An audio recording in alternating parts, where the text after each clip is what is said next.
क्योंकि सब वो चूतिया बनाते हैं। मुस्लिम लॉ पर्सनल लॉ बोर्ड जो है वो अगर एक कानून पे नहीं आता तो उसको भंग कर दिया जाना उचित ही होगा। बहुजन समाज पार्टी खत्म हो गई, जिंदा है, प्रदेश में जिंदा रहेगी। नमस्कार, आप देखना शुरू कर चुके हैं अवध एक्सप्रेस भारत और मैं हूं आपके साथ शिवम त्रिपाठी। मैं इस समय मौजूद हूं ये दारुल सपा जो विधायक का निवास है, विधायक निवास गेट 1 और 2 पर हूं। इस समय मौजूद हूं, वहां पर कुछ लोग बैठे हुए हैं, उनसे बात करेंगे यूसीसी के बारे में। हालिया बड़ा चर्चा में आया, चर्चा में बहुत पहले से है, बात हो रही है, लेकिन चर्चा में जब आया ये, जब प्रधानमंत्री मोदी ने खुद इस पे आके अपने बयान दिए। जैसे ही बयान दिया उसके बाद तो सुनामी सी आ गई और लोग इसका विरोध भी करने लगे। कई जगह विरोध भी हो रहा है, कुछ लोग समर्थन में भी, कई पार्टियां हैं वो जो समर्थन में भी आई। उत्तर प्रदेश में अखिलेश यादव है, इसका विरोध कर रहे हैं। मायावती कहीं ना कहीं समर्थन में है, राजभर हैं, राजभर भी इसके समर्थन में कहीं ना कहीं है, और भी लोग हैं जो उसके विरोध में। कांग्रेस विरोध कर रही है, उसका भरपूर विरोध कर रही है। मुस्लिम पर्सनल लॉ बोर्ड वो भी विरोध में है, और जमीयत उलेमाए हिंद वो भी विरोध में है। कहीं ना कहीं एक लिंक जारी किया गया है जिसपे वोटिंग करने के लिए कहा गया है इसके विरोध में। लोग मेरे साथ में, उनसे ही बात करेंगे, जानेंगे कि क्या कहती है ये जनता, उसकी अभी जो रिव्यू है क्या है, पब्लिक रिव्यू क्या है। सर, क्या नाम है आपका? मेरा नाम है आर.के. मिश्रा। यूसीसी बिल आया है, हाँ। लोग समर्थन भी कर रहे हैं, उसका विरोध भी कर रहे हैं, क्या लगता है आपको? एक देश एक कानून, सबके लिए बराबर कानून, सबका बराबर हक है इस देश के ऊपर। सभी इस देश में रहते हैं, सभी इस देश के नागरिक हैं और सबका बराबर हक होना चाहिए, सबको बराबर सम्मान व्यवहार होना चाहिए। इसीलिए सबके लिए एक कानून होना चाहिए। नहीं, अलग अलग धर्म कहा जाता है, अलग अलग धर्म है, कई धर्म हैं, अलग अलग भाषाएं हैं, अलग दक्षिण है, अपने यहाँ कई साउथ के लोग, उनका अलग जो कल्चर है, अलग अलग जगह है, अलग अलग प्रदेश है, सबका अपना अलग अलग कल्चर है। कैसे मतलब ये भारत एक देश है, भारत माता कहते हैं हम लोग, और देश के अंदर रहने के लिए देश का कानून हर नागरिक को मानना होता है। इसलिए सबके लिए एक कानून होना चाहिए। धर्म अपने अलग अलग है, वो धर्म की मान्यताओं को कभी नहीं छुएगा वो, लेकिन एक ऐसा कानून बनना चाहिए जो सबको सर्वमान्य हो और सब उसका पालन करें। मुस्लिम पर्सनल लॉ बोर्ड है, कह रहा कि कयामत तक ये नहीं हो सकता, जो कयामत है वहां तक हम इसको बदलने नहीं देंगे। देखिए, मैंने मुस्लिम लॉ पढ़ा है, मैंने एलएलबी की है और मैंने पढ़ा है उसको, तो उसमें ऐसा जाहिर सी बात है कि जो मुस्लिम पर्सनल लॉ है वो उससे अलग हट करके मुस्लिम जो सरिया कानून लागू करने की बात करते हैं, और वो कहते हैं कि हदीस और सरिया पे ही हम काम करेंगे, इससे उनको दिक्कत होती है। अगर वो सरिया लागू करना चाहते तो भारत में सरिया लागू करना संभव नहीं है, और सरिया से देश चलेगा भी नहीं, क्योंकि सरिया उनके व्यक्तिगत के लिए है। लेकिन अगर मुस्लिम लॉ पर्सनल लॉ बोर्ड जो है वो अगर एक कानून पे नहीं आता तो उसको भंग कर दिया जाना उचित ही होगा। या नहीं, इसका बीच का रास्ता क्या ही निकल, वो विरोध कर रहे हैं, कह रहे हैं नहीं है, लागू नहीं। कांग्रेस है वो भी विरोध कर रही है, अखिलेश यादव वो भी विरोध कर रहे हैं, सब विरोध कर रहे हैं। मुस्लिम वोट बैंक है, मुस्लिम वोट बैंक के लिए मुस्लिम जहां जाएगा, जिनको मुस्लिम का वोट चाहिए वो मुस्लिम का पक्ष करेंगे, वो यूसीसी का विरोध करेंगे। इसलिए अखिलेश विरोध कर रहा है, इसलिए कांग्रेस विरोध कर रही है, इसलिए अन्य पार्टियां विरोध कर रही है। चूंकि भाजपा के एजेंडे में बहुत पहले से था, जब भाजपा बनी थी उनका उनका एजेंडा बना था। उन्होंने घोषणा की थी कि हम सरकार में आएंगे तो हम धारा 370 खत्म करेंगे।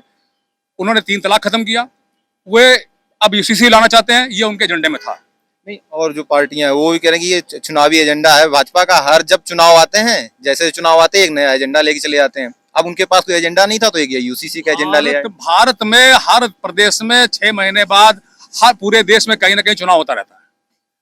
अभी जो 24 में चुनाव हो रहा है, अभी हिमाचल में खत्म हुआ है, तो अभी राजस्थान में होने वाला, महाराष्ट्र में होने वाला, तो चुनाव तो हर जगह होता रहता है। चुनाव को लेकर करेंगे तो देश चल नहीं पाएगा, कानून बन नहीं पाएंगे, इसलिए कानून की आवश्यकता है। और सुप्रीम कोर्ट ने भी कहा है कि भारत को यूसीसी की आवश्यकता है और केंद्र सरकार उसका काम करने जा रही है। चाचा, क्या नाम है आपका? वीरेंद्र कुमार चौरसिया। यूसीसी पे बात हो रही है, बहुत ज्यादा विरोध भी चल रहा है, लोग समर्थन भी कर रहे हैं, आपका क्या मानना है, क्या कहेंगे? नहीं, समर्थन करना चाहिए। क्यों करना चाहिए? क्यों? कॉमन का मतलब है सबके हित के लिए लाया जा रहा है ना, तो जब समर्थन होगा तभी तो वो लागू होगा। अगर कोई विरोध कर रहा है तो ये सरकार की नैतिक जिम्मेदारी है कि उसको कन्विंस करे, समझाए। बड़े बड़े संगठन है, मुस्लिम पर्सनल लॉ, जमीयत उलेमाए हिंद है, वो लोग विरोध कर रहे हैं। विरोध हर चीज का होता है, इसका मतलब ये थोड़ी ना कि सरकार अपने रास्ते बदल लेगी। ये सरकार की जिम्मेदारी है उनको कन्विंस करे ना कि ऐसे ओपिनियन ले करके हो पाएगा। पहले और सरकार जाए, लॉ बोर्ड को बुलाए, जो उनके पक्षकार हैं उनको समझाएगा कौन? उन्होंने तो अपना पक्ष साफ कर दिया कि कयामत तक हम बदलने नहीं देंगे। कयामत भी आ जाएगी। क्या कयामत क्या आ जाएगी? कयामत बहुत जल्दी आ जाएगी, जिस तरह का माहौल चल रहा है। और कयामत कैसे आएगी? जब आदमी मरेगा तभी आएगी। नहीं, भाई इसमें मरने की बात नहीं, मतलब उनका उनका कहना है कि हमारे जो कयामत से मतलब जो क्या है? जो उनके धर्म है वो अपने कयामत का धर्म मतलब यही है अंत तक, अंत तक। है ना। तो अंत तो हो ही रहा है धीरे धीरे। जितने मुस्लिम देश हैं वहां पे भाजपा तो नहीं है, आपस में ही लड़ रहे हैं। काहे लड़ रहे हैं? वहाँ यूसीसी भी नहीं है, तो वो लोग तो कयामत ही तो क्या ढूंढ लगता है रहे हैं। सामान भी लाना चाहिए? सामान्य भी लाना चाहिए, जैसे ये लागू कर रहे हैं। अगर कोई नहीं मान रहा है, या सपा हो बसपा हो कोई, तो उसको नहीं, सरकार, बसपा मान रही है। बसपा मान रही, मान लीजिए सपा नहीं मान रही, तो ये सरकार की नैतिक जिम्मेदारी है उनको कन्विंस करे, अपने गुडविल में ले। और भी लोग मेरे सामने। चाचा जी, शुभ नाम क्या है आपका? राम सिंह। आपने भी, चर्चा हो ही रही है, आप भी सुन रहे हैं, यूसीसी पे आपकी क्या राय है, क्या कहेंगे आप? नहीं, अब हमारी क्या राय है, ये अगर भारत सरकार का कोई कानून है यूसीसी सभी धर्मों को एक सूत्र में बांधने के लिए, सभी को न्याय देने के लिए कोई कानून है तो अच्छा ही है। नहीं, एक धर्म, अगर धर्म की बात आती है, दूसरे से वही सवाल आपसे भी, अगर धर्म की बात आती है तो अलग अलग धर्म, अलग अलग मजहब, अलग अलग दिशाएं, चारों दिशाएं हैं। कुछ लोग दक्षिण से हैं, कुछ लोग उत्तर से हैं, कुछ लोग पूरा पश्चिम से हैं, सबकी अलग अलग बोली है, भाषाएं हैं, अलग अलग मान्यताएं हैं। कह रहे हैं कि शादियां जैसे कि होती हैं, हिंदुओं में शादियां होती हैं, उसमें कुछ रस्म अलग होती हैं, मुसलमानों की रस्म अलग होती है। तो कैसे बता रहे, कैसे हो पाएगा एक समान? नहीं, एक समान यूसीसी इसी बात के लिए तो आ रहे हैं कि सबको एक समान एक कानून के तहत सबको न्याय दिया जाए। अलग अलग कानून बना के न्याय नहीं, जैसे सरिया कानून है तो सरिया कानून में चोरी का हाथ काटना है तो क्या लग इंडिया में हाथ काटे जाएंगे? ये यूसीसी वही है, हाथ नहीं काटना, उनके ऊपर कार्रवाई करके गिरफ्तार करके जेल में डालना है और फिर न्यायालय के तहत प्रस्तुत करके उनको न्याय दिया जाएगा। ये है कानून यूसीसी। यानी ना कि संविधान हाथ काटना, ना कि सर काटना। ये सऊदिया उदिया में हाथ पर सर काटे नहीं जाते, वो सरिया कानून है। यानी शरीयत नहीं, संविधान से चलेगा। हाँ, संविधान से चलेगा। देश हमारा भारत देश महान है, कृषि प्रधान है और हम ही तो देश के प्रधान नागरिक हैं, तो हम लोगों को एक कानून में ही तो रहना होगा। भारतवर्ष चाहे साउथ हो, चाहे यूपी हो, चाहे एमपी हो, सब जगह के नागरिक तो मतदान करते हैं एक साथ सरकार चुनते हैं, तो ये वही सरकार तो क्या है। लगता है उत्तर प्रदेश की राजनीति में, आगे बात को अगर बढ़ाते हैं, तो क्या लगता है उत्तर प्रदेश की राजनीति में विपक्ष जो है, विपक्ष है पूरा एक साथ आ रहा है। पटना में एक बहुत बड़ी रैली, और रैली कहें या फिर जो उनकी बैठक हुई पटना में, उसके बाद एक चीज निकल के सामने आई कि मायावती उसमें शामिल नहीं हुई। तो मायावती का क्या लगता है, उत्तर प्रदेश की राजनीति में मायावती कहीं भाजपा से तो? इस देश में 2014 से सब विपक्ष एक ही तो है। वो पटना की घटना है और ये घटना तो 2014 से हो रही है, लेकिन जीत मोदी रहे हैं, तो जो जीत रहा है वही तो तो। क्या लगता है आपकी बार सब एक साथ आए हैं तो सब एक साथ आ जाएंगे तो मोदी का और आसान हो जाएगा। आसान कैसे हो जाएगा? वोट बैंक बता रहा है कि पीडीए उनका एनडीए से लड़ेगा, पिछड़ा, दलित और अल्पसंख्यक जो है, तो कैसे मोदी निपट पाएंगे? नहीं तो पिछड़े और दलित, अखिलेश ने बहुत तगड़ा नारा दिया है, पीडीए बनाम एनडीए का। मोदी का पूरा ध्यान तो पिछड़े और दलित का उद्धार के लिए ही तो है पूरा। लेकिन दावा तो अखिलेश यादव ठोक रहे हैं ना। भाई दावा अगर वो कर रहे हैं तो हो सकता है उनकी सरकार कभी बन भी सकती है, लेकिन आज तो कहाँ उनकी अभी सरकार। पोस्टर लगाए गए थे, बताया गया कि अखिलेश यादव भावी प्रधानमंत्री हैं। अब वो मायावती भी भावी प्रधानमंत्री हैं, उसमें कोई बुराई है?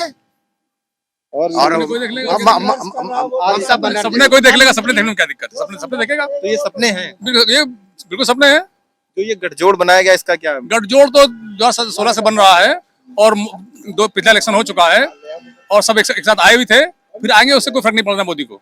जितना ये लोग इकट्ठा होंगे उतना मोदी मजबूत होंगे। हालांकि मायावती इंटरेस्ट नहीं लेनी उत्तर प्रदेश की नहीं, राजनीति में, जो विपक्ष एकत्र हो रहा है उस पे मायावती इंटरेस्ट नहीं। अगर राजनीति में इंटरेस्ट नहीं लेंगे तो राज्य से बाहर हो जाएंगे, तो राजनीति लेनी पड़ेगी। विपक्ष जो एकजुट हो रहा है उसमें इंटरेस्ट नहीं, मायावती जानती है कि अगर वहां जाएंगे तो उनका जो वोट बैंक बचा वो भी चला जाएगा। वो ये नहीं जानते लोग, विपक्ष जो है तो वो बता रहे कि इसलिए कि डरी हुई है मायावती, कहीं ऐसा ना हो कि ईडी और सीबीआई। पहले जो विपक्ष इकट्ठा हो रहा है, पहले तय करें राहुल गांधी प्रधानमंत्री बनेंगे, अखिलेश बनेंगे, कि मायावती बनेंगी या नीतीश कुमार बनेंगे।